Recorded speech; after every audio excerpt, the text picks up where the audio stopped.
Subscribe now and press the bell icon. Never miss an update. Hello दोस्तों, तो फिर से आपका स्वागत है हमारी एक और नई वीडियो में। आज की इस वीडियो में हम आपको क्लास 10 का जो प्रश्नावली दिया गया है, समांतर श्रेणी का 5वां चैप्टर का प्रश्नावली 5.1, उसका जो प्रश्न संख्या चौथा दिया गया है, उसका सभी प्रश्नों का जो 10 तक का है उसका समाधान हम पहले करवा चुके हैं। आप उसका वीडियो जाके यदि देख चुके हैं तो उसके जो 10 के आगे जो दिए गए 5 प्रश्न चौथा का, उसका आज हम हल करेंगे। और इससे पहले वाले जो आप यदि वीडियो नहीं देखे हैं तो जाके उनका वीडियो आप देख सकते हो। उसमें 1 से लेकर 10 तक के सभी प्रश्नों का समाधान करवा चुके हैं। और आज की वीडियो हम जो इसमें 5 को बचा गया है, 5 को जो बचा है इसके आगे का, उसको हम लोग हल करेंगे। तो इससे जो 11 नंबर में दिया गया वो क्या दिया गया, देखिए a फिर a स्क्वायर फिर a क्यूब फिर a पर पावर 4। तो इसको हल करने के लिए क्या करना पड़ेगा, हम जो उसी प्रकार करेंगे जिस प्रकार इससे पहले करते थे। 1 को घटाएंगे, A3 में A2 को घटाएंगे और A4 में A3 को घटाएंगे, और इनके बीच का यदि अंतर आ गया समान तो यह AP है, और यदि यह AP है तो इनके हमको 3 और पद आगे ज्ञात करना पड़ेगा। तो सबसे पहले हम लोग इसको A2 में A1 को घटाते हैं। A2 कितना दिया गया है, A2 माइनस A1 बराबर, A2 हमारा दिया गया A स्क्वायर माइनस A1 दिया गया A। तो हम A स्क्वायर को लिख सकते हैं A गुना A माइनस ए। अब इन दोनों में देखिए क्या कॉमन है, इन दोनों में ए कॉमन है, तो इसमें हम ए कॉमन ले लेंगे। तो ए कॉमन इसमें यदि लेंगे तो इसमें 2 ए है, तो एक ये बाहर आ जाएगा, और इसमें से यदि एक कॉमन ले लिए तो इसमें क्या बचेगा ए। अब इसको हम लोग अब A3 में A2 को हटाते हैं, तो A3 माइनस A2 तो बराबर A3 हमारा कितना दिया गया है, A Q minus A square. तो हम लोग इसको लिख सकते हैं, A क्यू को लिख सकते हैं 3 ए गुना ए माइनस में ए गुना ए, क्योंकि ए स्क्वायर को ए गुना ए में हम लोग लिख सकते हैं। अब देखिए इन दोनों में क्या कॉमन है, ये 2 ए कॉमन है, यानी ए स्क्वायर कॉमन है। तो यदि ए स्क्वायर कॉमन है तो इसमें हम लोग क्या लिख सकते हैं, ए बचेगा ए स्क्वायर, 2 ए इसमें आ गया तो इसमें क्या बचा, एक ये बचा, तो एक इधर आ जाएगा। तो माइनस और फिर ये स्क्वायर है और यहाँ पर 2 ए है, यानी कि इसमें यदि इसमें भाग लगेगा तो इसमें बचेगा 1, तो ए स्क्वायर इंटू ए माइनस 1 बचा। अब देखिए A4 माइनस A3 करते हैं, तो A4 हमारा कितना दिया गया है, देखिए a पर पावर 4 माइनस a पर पावर 3। तो हम a पर पावर 4 को लिख सकते हैं a square into a square, क्योंकि 2 को स्क्वायर, माइनस में a स्क्वायर इंटू a लिख सकते हैं इसमें। अब देखिए इसमें हम लोग क्या कॉमन लेंगे, इसमें यदि हम a स्क्वायर इसमें कॉमन ले ले तो हमारा क्या बचेगा, a स्क्वायर माइनस a बचेगा कि नहीं। और देखिए अब इसके जो d बराबर आया हमारा, वो देखिए ये इसका d और इसका d और इसका d बराबर है, ये बराबर नहीं है, इसका मतलब ये AP नहीं है। इसका AP यदि ये AP नहीं है तो इसके हमको 3 और पद ज्ञात करना नहीं पड़ेगा। तो हमको यहाँ लिखेंगे क्या, A1 not equal to B, A2 not equal to C, A3 not equal to A4, अतः यह AP नहीं है।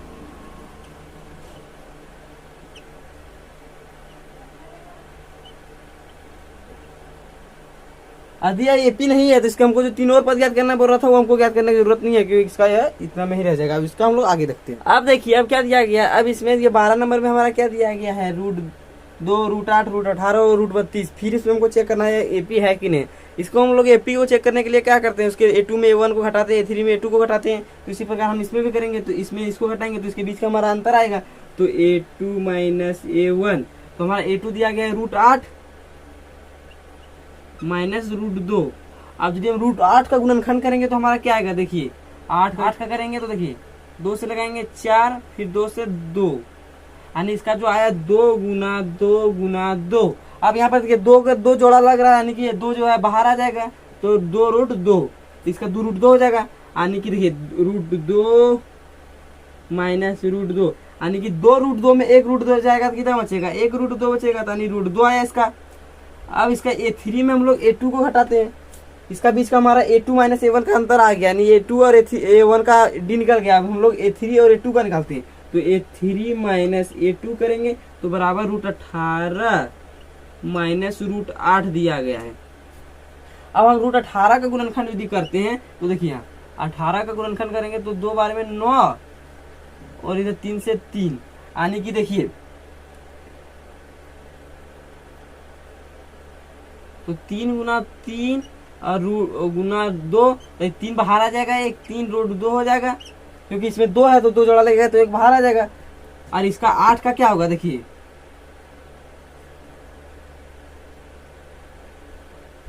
अब हम लोग √8 का करेंगे तो 2 तो हमने रूट 8 का पहले ही कर चुके। देखिए रूट 8 का हमारा कितना है, तो 2 रूट 2, इसमें करेंगे 3 रूट 2 माइनस 2 रूट 2 बराबर करेंगे। तो 3 को रूट 2 है, इसमें 2 रूट 2 है, तो 3 रूट 2 में 2 रूट 2 जाएगा, कितना बचेगा, 1 रूट 2 बचेगा।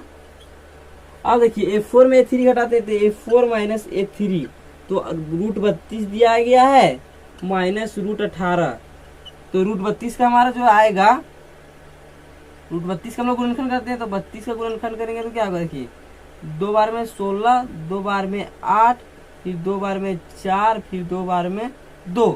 अब देखिए इसका कितना आएगा गुणनखंड, 2 गुना 2 गुना 2 गुना 2 2। अब देखिए इसमें 5 2 है, तो 4 2 आएगा, यानी कि 2 इसमें आएगा बाहर, फिर इसमें 2 बाहर आएगा, और ये जो 2 है रूट 2 में रहेगा, तो यानी 4 रूट 2 गुणनखंड इसका आएगा 4 रूट 2। तो रूट 32 का क्या होगा, बराबर 4 रूट 2, और हमने रूट 18 का कितना निकाले थे, 3 रूट 2, तो माइनस होगा 3 रूट 2, क्योंकि रूट 32 का हमने निकाला था 3 रूट 2। अब 4 को रूट 2 में 3 को रूट 2 जाएगा, कितना बचेगा, 2 को रूट 1 और रूट 2 बचेगा। तो यानी कि इसके बीच के जो अंतर आया है वो रूट 2 रूट 2 रूट 2 आया, यानी कि यह एपी है। इसका मतलब इसका जो सार अंतर होगा डी बराबर रूट 2 होगा, तो यह अतः यह एपी है। यानी कि इसके जो हमारा और 4 पद, इसके 3 और पद ज्ञात करना है, तो 3 और पद क्या होगा इसका, A4 बराबर क्या, A4 दिया गया, A5 बराबर क्या होगा, A प्लस 4D। तो A हमारा कितना आया, देखिए A हमारा रूट 2 दिया गया है, रूट 2 प्लस 4 गुना D हमारा कितना दिया गया है, रूट 2, तो रूट 2 प्लस 4 गुना रूट 2, तो 4 गुना रूट 2 कितना होता है, 4 गुना रूट 2 होता है, 4 रूट 2। अब देखिए इसका 12 नंबर में क्या दिया गया है, 12 में दिया गया है कि रूट 3 रूट 6 रूट 9 रूट 12, तो इसको भी हम लोग एपी के है कि नहीं चेक करने के लिए A2 में A1 को घटाते हैं, तो A2 माइनस A1 बराबर रूट 6 माइनस रूट 3, तो रूट 6 का माइनस रूट 3, तो रूट 6 को हम लिख सकते हैं, A3 minus A2, root 9 minus root 6, उसके बाद A4 माइनस A3 बराबर क्या होगा, रूट 12 माइनस रूट 9। अब देखिए रूट 6 को हम लोग लिख सकते हैं, तो रूट 3 गुना रूट 2 माइनस रूट 3 लिख सकते हैं ना, इसको हम इस प्रकार लिख सकते हैं। तो इसमें रूट 3 में क्या है, रूट 3 दिया गया, दोनों कॉमन आ जाएगा, तो इसमें बचेगा रूट 2 माइनस 1। अब इसमें देखिए, इसमें हम रूट 3 को लिख सकते हैं, रूट 9 को लिख सकते हैं, रूट 3 गुना रूट 3 माइनस, इसमें देखिए इसको लिख सकते हैं रूट 2 गुना रूट 3। अब देखिए इसमें क्या कॉमन है, दोनों रूट 3 दोनों में कॉमन है, तो रूट 3 आ गया इसमें कॉमन, तो क्या बचा रूट 3 माइनस रूट 2।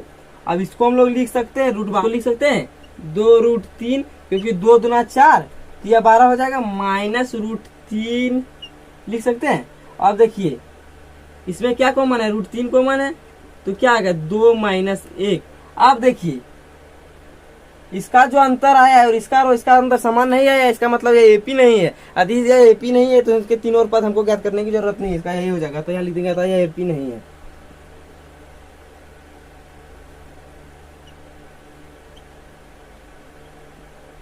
ठीक है। अब इसका 14 में दिया गया है A स्क्वायर, फिर 3 का स्क्वायर, फिर 5 का स्क्वायर, फिर 7 का स्क्वायर, फिर यह हमको भी इसमें चेक करने के लिए एपी आएगी नहीं, इसमें A2 माइनस A1 करते हैं, तो A2 माइनस A1 बराबर 3 का स्क्वायर माइनस 1 का स्क्वायर, तो 3 का स्क्वायर कितना होता है, 3 तिया 9 माइनस 1 का स्क्वायर 1 बराबर 8, क्योंकि 9 में 1 जाएगा तो 8।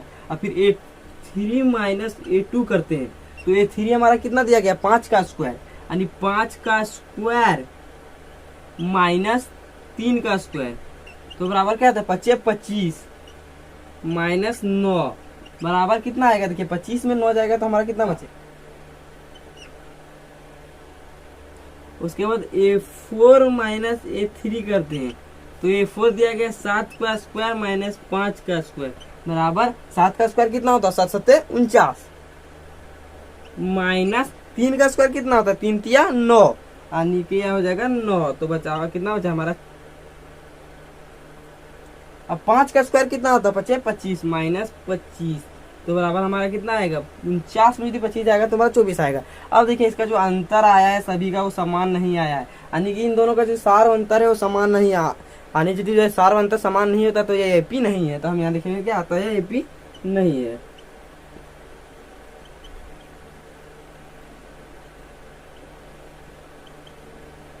यह एपी नहीं है। अब इसका जो आखिरी और 15 में दिया गया है उसका हम लोग समाधान करेंगे, उसके बाद ये जो चैप्टर है पूरा समाप्त हो जाएगा। इसके बाद हम लोग इसका अगला जो दिया गया 5.2 उसका करेंगे। अब देखिए इसका आखिरी और 15 में क्या दिया गया, आखिरी में और 15 में दिया गया वो जो हम लोग जितने भी पहले हल किए उससे भी और आसान दिया गया। इसमें क्या दिया गया, 1 का स्क्वायर, फिर 5 का स्क्वायर, फिर 7 का स्क्वायर, उसके बाद 73। उसके बाद हमको इसको भी यह एपी है कि नहीं इसको चेक करने के लिए क्या करेंगे, a2 माइनस a1 करेंगे। तो हमारा a2 दिया गया 5 का स्क्वायर तो a2 माइनस a1, तो हमारा a2 दिया गया 5 का स्क्वायर तो 5 का स्क्वायर कितना होता है 25 माइनस a1 का स्क्वायर, a1 का स्क्वायर 1 दिया गया यानी 1 का स्क्वायर कितना होता है 1 बराबर हो गया 24। उसके बाद देखिए a3 माइनस a2 करेंगे तो इसके बीच का अंतर आ जाएगा और हमको इसी के बीच का अंतर को निकालना है। तो 7 का स्क्वायर दिया गया, 7 का स्क्वायर कितना होता है 49 होता है। उसके बाद माइनस करेंगे इस 5 के स्क्वायर को तो 49 माइनस 5 का स्क्वायर कितना होता है 25 होता है। तो 25 इसमें घटाएंगे तो 25 बराबर हमारा कितना है 49 में 25 आएगा तो 24। अब देखिए ये दोनों तो समान आ गया है। उसके बाद हम लोग इसको देखते हैं, ये समान आ गया तो इसका मतलब ये एपी होगा और इसके तीनों पद हमको ज्ञात करना पड़ेगा। तो इसको करते हैं तो a4 माइनस a3 तो a4 हमारा दिया गया 73 माइनस a3 7 का स्क्वायर है तो 7 का स्क्वायर कितना होता है 49 होता है। 7 का स्क्वायर 49 होता है, 7 गुना 7 करेंगे तो 49 नहीं होगा तो 49। अब देखिए 73 में 49 जाएगा तो कितना बचेगा, 73 में यदि 49 को हम घटाएंगे तो कितना बचेगा 24 बचेगा। अब ये 24 हो गया यानी कि देखिए इन तीनों का जो अंतर आया हमारा वो 24 आया यानी समान आया। इसका मतलब ये एपी है।